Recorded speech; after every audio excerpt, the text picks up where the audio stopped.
Welcome আপনাকে লিখিত podcast ক্লিপসের এই ভিডিওতে। সাবস্ক্রাইব করে বেল আইকনটা প্রেস করে দিন এরকম আরও ইনফরমেটিভ ভিডিও সবার আগে পাওয়ার জন্য। ধন্যবাদ। স্কুল যখন পাশ করলাম, আমার বাবা মা কেউ আর পড়াতে চান না। 71 সালে আপনারা জানেন বাংলাদেশ হওয়ার যে যুদ্ধ, সেখানে চলাচলে এখানে প্রচুর লোক, হ্যাঁ, রিলিফের প্রচুর ছেলে মেয়ে নিচ্ছিল। আমাকেও কাজের অফার এসেছিল। আমার বাবা মা দুজনই চাইছিলেন যে আমি চাকরি নেই, চাকরি করি, আমি কলেজের না পড়ি। কিন্তু আমার ইচ্ছে ছিল না, আমি চাকরিতে জয়েন করিনি। আমি কলেজে ভর্তি হওয়া, যেহেতু বাবা মার কারো ইচ্ছে ছিল না, তো আমি এমনি কাজ করতাম। স্কুলে পড়ার সঙ্গে সঙ্গে বাড়ির কাজ তো করতাম, দরকার হলে মুনিশ খাটা যাকে বলে, জন খাটা বলে, এক এক জায়গায় এক এক নাম আছে, আমি সেটাও করতাম।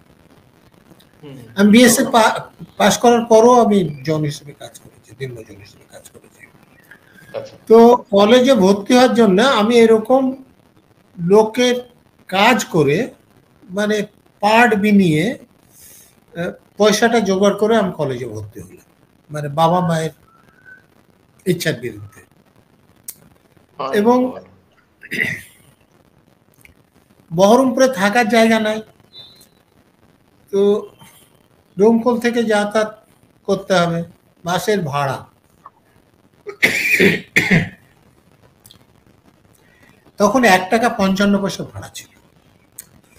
স্টুডেন্ট কনসেশনে 40%, 62 পয়সা ভাড়া। 50 পয়সা দিলে নিয়ে নিতেন, 1 টাকা দিলে 62 পয়সা কেটে নিতেন। তো সাধারণত আমরা 50 পয়সায় আমি দেওয়ার চেষ্টা করতাম, যাতে 1 টাকায় যাতায়াত হয়ে যেত। কিন্তু সেই টাকাটাও তখন অনেক বেশি ছিল।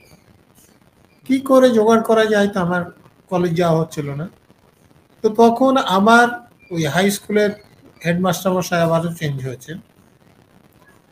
তো মাস্টারমশাই আমাকে বরাবর ভালোবাসতাম, তাদের সহযোগিতায় ডোমকলে আমি প্রাইভেট টিউশন যাকে বলে সেটা জোগাড় করলাম। ওই কলেজ থেকে ফিরে টিউশন পড়িয়ে আমি বাড়িতে ফিরলাম। কিন্তু এটা করতে গিয়ে আমার পড়াশোনা হলো না। সেটার কারণ আমি কলেজের জন্য কোনো একটা বইও কিনতে পারিনি। আর টাকার অভাবে, হ্যাঁ, কেবলমাত্র টাকার অভাবে, টাকার অভাবে খাতাপত্র সবসময় কিনতে পারতাম না। আর এই বাসের ভাড়ার জন্য টিউশন পড়াতে হতো, ফলে খুব সকালে উঠে 7টায় বাড়ি থেকে বেরিয়ে যেতে হতো। ওই দৌড়তে দৌড়তে ডোমকলে গিয়ে বাস ধরে, তখন খুব ভিড় হতো, দাঁড়িয়ে দাঁড়িয়ে বহরমপুর যেতে হতো। বাস স্ট্যান্ডে নেমে আবার সেই দৌড়তে দৌড়তে গিয়ে কলেজে যখন পৌঁছতাম, তখন 2-1টা ক্লাস হয়ে যেত, প্রথম ক্লাসে গিয়ে পৌঁছতে পারতাম না।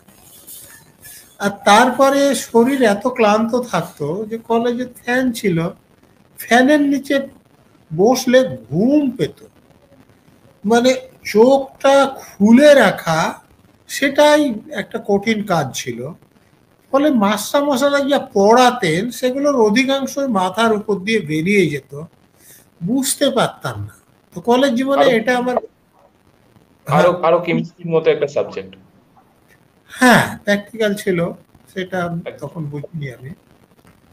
তো তারপরে ক্লাস শেষ করে, প্র্যাকটিক্যাল থাকলে তো অনেক রাত হয়ে যেত, তো আমি অত রাত থাকতে পারতাম না, প্রাইভেট পড়াতে হবে।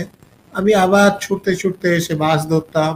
ওই দাঁড়িয়ে থেকে, এখন তো 1 ঘন্টা 1.5 ঘন্টা পৌঁছে যায়, তখন 2 ঘন্টা 2.5 ঘন্টা 3 ঘন্টা লেগে যেত। যেহেতু তখন বালিতে ব্রিজ ছিল, কিন্তু সেটা গ্রামের উপর ব্রিজ, ওখানে নেমে পার হতো।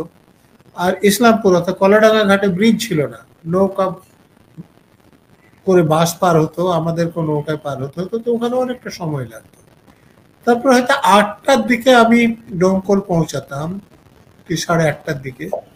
তারপরে ছেলেদের টিউশন পড়ে আমি যখন বাড়ি ফিরতাম, তখন শরীর আর কিছু দিত না, মানে কোনো রকমে শরীরটাকে টেনে নিয়ে যাওয়া।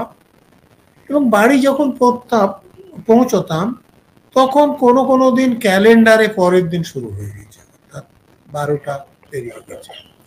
তো এইভাবে কলেজ জীবনে আমি পড়াশোনা তেমন প্রায় কিছু করতে পারিনি, ডিগ্রিটা শুধু পেয়েছি, যে ডিগ্রিটার জন্য আমি পরবর্তীকালে সিভিল সার্ভিস পরীক্ষা দিতে পেরেছি। আচ্ছা, কলেজ কমপ্লিট করলেন কত সালে? পরীক্ষা হওয়ার কথা ছিল ৭৪-এ, পরীক্ষা হয়েছিল ৭৫-এ, রেজাল্ট বেরিয়েছিল ৭৬-এ। আচ্ছা আচ্ছা। তো মোটামুটি তখন আপনার 22-23 বছর বয়স, যদি খুব ভুল না হয়। কার? আমার? আপনার? আমার তো হুম, ধরুন আমার রেকর্ডেড ৫৪ মানে সালে 54। জন্ম। হ্যাঁ, তো সেক্ষেত্রে হ্যাঁ, 22। আপনি যা বলছেন তাই, হ্যাঁ তাই। সম্পূর্ণ ভিডিওটি শেষ পর্যন্ত দেখার জন্য ধন্যবাদ, এবং যদি ভিডিওটি ভালো লেগে থাকে তাহলে একটা লাইক করে দিন এবং সাবস্ক্রাইব করে দিন, যাতে এরকম আরও ভিডিও আপনি সবার আগে পেতে পারেন। এবং কমেন্ট করে জানান কেমন লাগলো বা আপনার কি মতামত এই ভিডিওটা সম্পর্কে, এবং বন্ধুবান্ধব সবার সাথে শেয়ার করতেই পারেন। Thank you.